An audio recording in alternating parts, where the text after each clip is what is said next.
When I met him, I fell in love with his scars, and he fell in love with mine. I saw the king in him. I was the underdog, the one that they said, she ain't gonna do this, she ain't gonna do that. She had a child at a young age, she dropped out of school. And I've done everything that they said I could not do. And so linking up with him was easy, because we are the same. So you're healing together. Ooh. Yeah. Marriage is a trauma unit. I said marriage is a trauma unit. Yeah. Well, this is how I describe it. I think that family is the gymnasium that love works out in. Yes. So when love needs to exercise itself, God gives you family. That's right.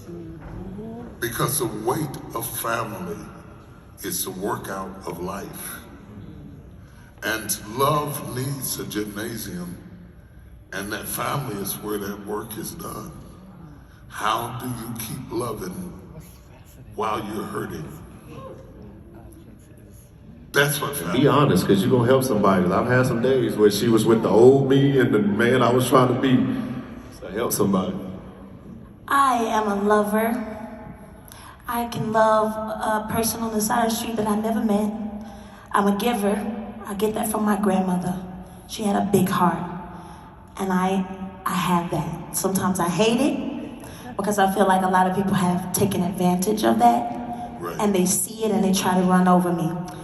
Now, I will love him through certain things, but I also have a couple of rules. Okay. Let's hear it. I have a couple of rules. I can't let you go but so far, because I know who you are, because I see the king in you. Then I'll be the bad girl and I'm gonna call you up when I see you acting out. You know what I'm saying? It's almost like I love you, but I can't let you have that one. But you can have the couch tonight, or you can, I'm just being honest. You can have the couch tonight because I need you to understand we can't talk to each other certain ways. We can, and the same for him with me. Sometimes I get out of hand. We're trying to be something we've never seen. My mother and my father were together for years, but my father was not, you know what I'm saying? Okay. So I'm trying to be something I've never seen, and he's trying to be something he's never seen. And we're holding each other accountable of certain things that I brought into it from my family, from generational things with the women in my family, and so with him and his family. So I call it out and I warm up the couch for him when he pisses me off. You know, one of the things, I'm gonna let the couch go. But one of the great things that you said to me was the acknowledgement that you can't tell him exactly how to be, or him you, because neither one of you can trust your background to define what a good man or a good woman is. Yeah. The fact that you know that is what makes you priceless. Because many people, men and women, do not know what they don't know. And they make themselves the teacher of the man of what a husband ought to be, when in truth you never really experienced that yourself. And nobody gets to say that your daddy is the epitome of what a man ought to be. So your past experiences cannot be trusted, nor the expectations that they create in defining what a man and a woman is. A, B, what works for them might not work for us. Yeah. Finding a way to make those scars fit together like a key in a lock is what opens the door to relationship, because we're broken in all the right places. We are broken in all the right places. And I think the reason my wife and I have been married 40 years is that we are broken in all the right places. We fit.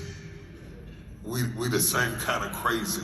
Where I go up, she goes down. Where she goes down, I go up.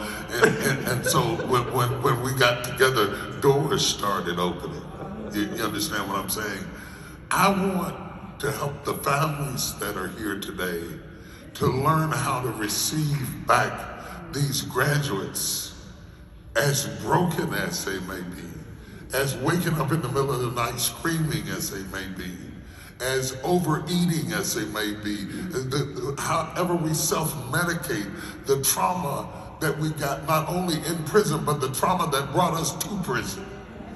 Added up with the trauma that we experienced in prison, and then the trauma of getting out of prison and trying to fit back into yet another society where all the rules have changed again, is not gonna make me a nice husband or a nice mama or a nice wife all the time, because I am scared. And I'm trying to talk to the families that are in this room that you gotta have tough love to rebuild that house. What have you learned about his moods, about his quiet moments, about his unspoken body language, because men speak more in sign language, whereas women tend to verbalize everything? You all always want to talk about it. We never want to talk about it. We never want to talk about it. One, because we don't want to give you an unfinished thought. We don't want to tell you something that we haven't thought all the way through, because then you're going to throw it up in our face and say, well, you said. So you teach us not to talk until we're through processing. And we process inside while you process outside. How do you handle his moodiness? Because you've never told me he's moody, but I know he's moody. I'm learning how to give him space. As women, we don't like that. We're gonna need to talk about it now. Let's just get it out now. I'm realizing that he's different. I give him space, because when I give him space, he's not popping off. He's not saying something that hurts my feelings. He comes back and he says, I just needed time, and thank you for that. And in that time, I realized this, that, and the third. When I used to try to beat it out of him, so many things were being said, and we both now are saying things that are hurting each other, and we're using, your daddy didn't do this, or your mom. It gets worse. So now I realize, give him time, give him space. I can tell when something is on his mind. We've been together for 8 years. That's my homie. I know when something is off. But sometimes I have to realize that it's not about me. So I fall back, I pray, and I'm gonna get Bishop number, because if ever he do something wrong, I'm gonna call Bishop and let Bishop get on him. But real talk, I just pray and give it to God and asking God to teach me how to be a better wife with a man that's been through so many things and hasn't had a lot of people in his life that he could go to and talk about it. I want him to talk to me about it. I want to be that safe place. So I'm asking God to continue to mold me into what he needs, and give him some time, give him some space. That's good. I don't want to speak for him, but I don't want you to mistake his silence as a sign of not being safe. Generally, when men are silent, it doesn't mean that we don't trust you or we wouldn't be with you. So you're asking a man to love you like a woman with verbal currency as a proof of trust. We can trust you and say nothing because we want to protect you from our craziness. We want to protect you from our pain. So we're not silent because we don't trust you. We're silent because we treasure you. And we want to come to you with the best of us and not the worst of us. Am I explaining it pretty good? Absolutely. Last thing I ever want to do is disrupt a rhythm that we have, to be a reminder of anything that, you've gone through, and to be anything other than your hero. That's all. I'd rather only show up twice a day with my cape than to show up 7 days and I got bullet holes in it. And it's on backwards and I don't know whose underwear these are. These Batman's or Superman's. I just want to be a hero, and I know I can't be that every day. So some days I do kind of retreat to my office or in a book or something just till I can figure something out. Because I'm wrestling with way more than marriage. You know? Can I say something? Sure. A lot of it also had to deal with me growing up and not being around silence. My house was Yes. okay. Yes. I come from a singing family. So it's always singing, it's always laughing, it's so noisy that what you're teaching me is how to sit in silence. And it's actually really good. It's really good, I like it. I'm liking it so much that I tend to put my phone down and people will say, well, I've been texting you. I don't like that about you. You don't always speak. I said, I have so much on my plate. I can't talk to everybody. And I'll call you back. I'm sitting in silence right now. So you're teaching me something from all the chaos that I grew up in, and you see it on my side. So I want to say thanks for the silence. I'm getting better at it because now I can sit in silence. Yeah. I think it's important because silence can be deafening to an unsettled soul. You know, people go in the house, first thing you do is cut on your TV, or first thing you do is you call somebody. Like, sometimes we're not comfortable within our own skin and our own silence. And for me, that's the only way that I can measure I am in control of my environment. And so for some people, silence is deafening to them.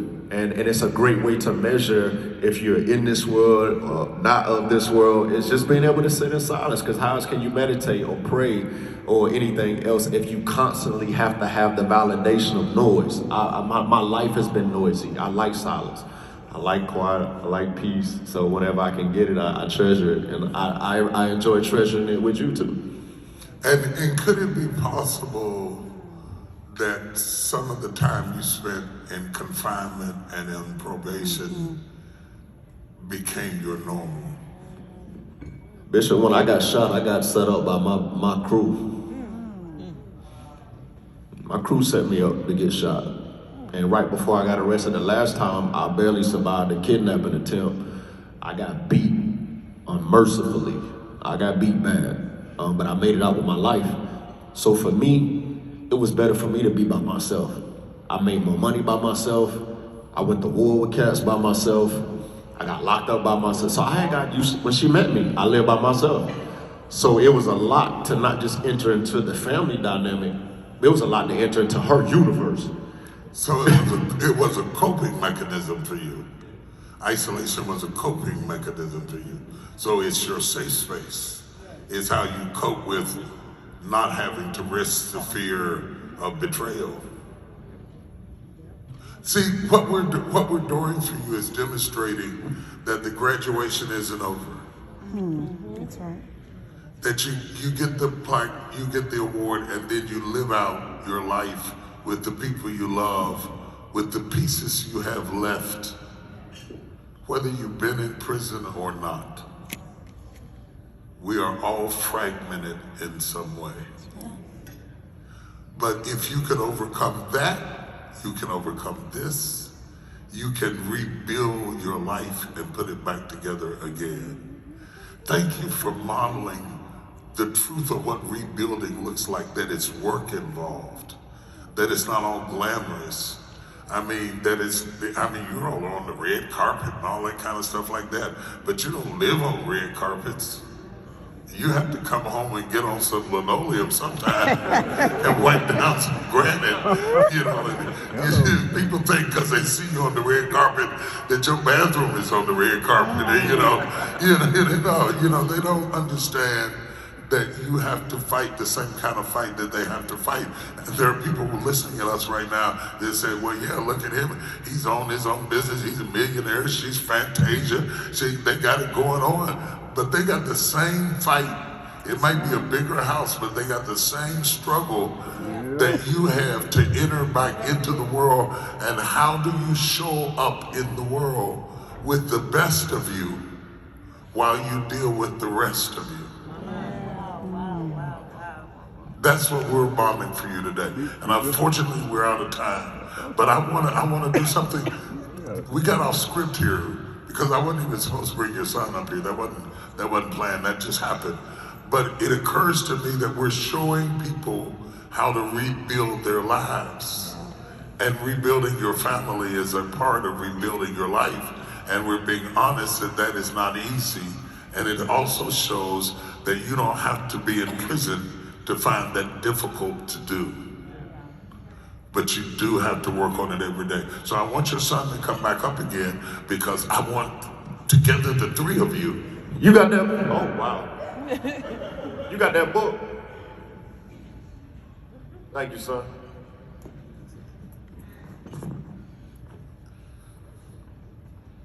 Come on up. Give him a big hand. Takes a lot of courage to do this.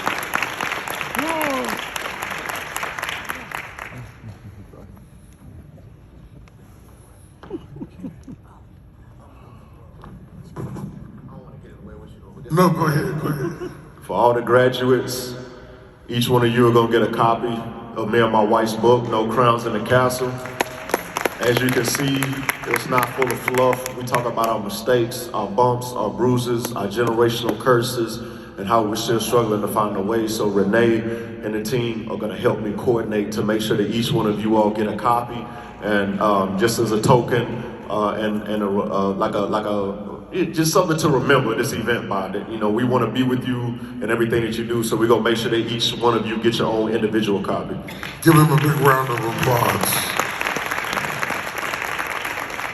These are the building blocks of love that we present before you today. These are the building blocks of lives. These are the building blocks of real people, each having come out of their own type of incarceration, and yet they have reunited together to form a team. And this together collectively, thank you for modeling hope to us. Thank you for keeping it real with us. Thank you for telling us that it ain't easy. Thank you for telling us that it is worth it. Thank you for modeling forgiveness. Thank you for letting us know that we can be flawed and still be fathers. Thank you for letting us know that we can mess up and still be husbands. Thank you to let us know that women exist out there who will stand by you even when they don't agree with you. We don't always know that. Thank you for owning up to what you don't know and admitting your own scars and admitting that we are all in some way broken together. You don't know what you just did for the whole room.